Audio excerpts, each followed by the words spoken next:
CSX's Tilford yard. It once saw around 40 trains per day, but it's now empty. The tracks were pulled up in 2018, and it's sat mostly vacant since then. But it looks like this huge piece of Atlanta real estate will soon be occupied once again. According to Fulton County property deeds, a company called Tilford Land Partners LLC purchased the northwestern part of the yard for $40 million. And the Atlanta Business Chronicle reports e-commerce giant Amazon will eventually be moving in. Plans available for review from Atlanta's Department of City Planning show the project is known as Revive and has 2 phases. The construction you see happening now is part of Phase 1. It includes a delivery facility with lots of parking. It's unclear what will occupy the land included in Phase 2, which is in the northwestern part of Tilford. On the plans, it's labeled as future industrial development. The land being used for both phases totals around 160 acres. The diagrams that were filed show the facility being built here will come right up to CSX's historic Western and Atlantic Main Line. And it appears that main line isn't going anywhere. But it's hard to say what this prefabricated track is for, or if Hulter Services, which is using a small part of the yard, will stay.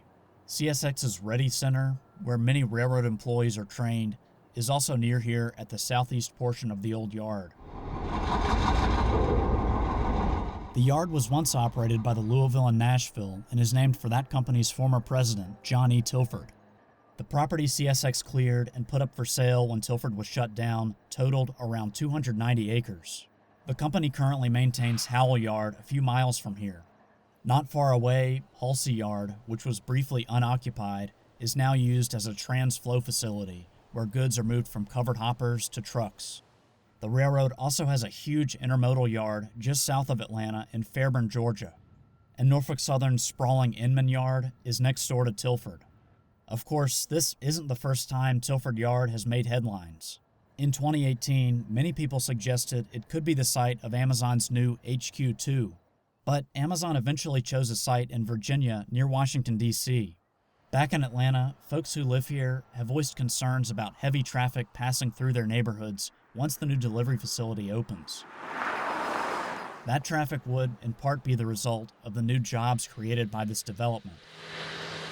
Of course, there are always positives and negatives associated with any big project. In the end, this site's industrial roots run deep. It's always been a place where goods continue their journey from shipper to consumer. But corporations shouldn't forget that there's also a neighborhood here where people live alongside the industries that fuel Atlanta's growth and success.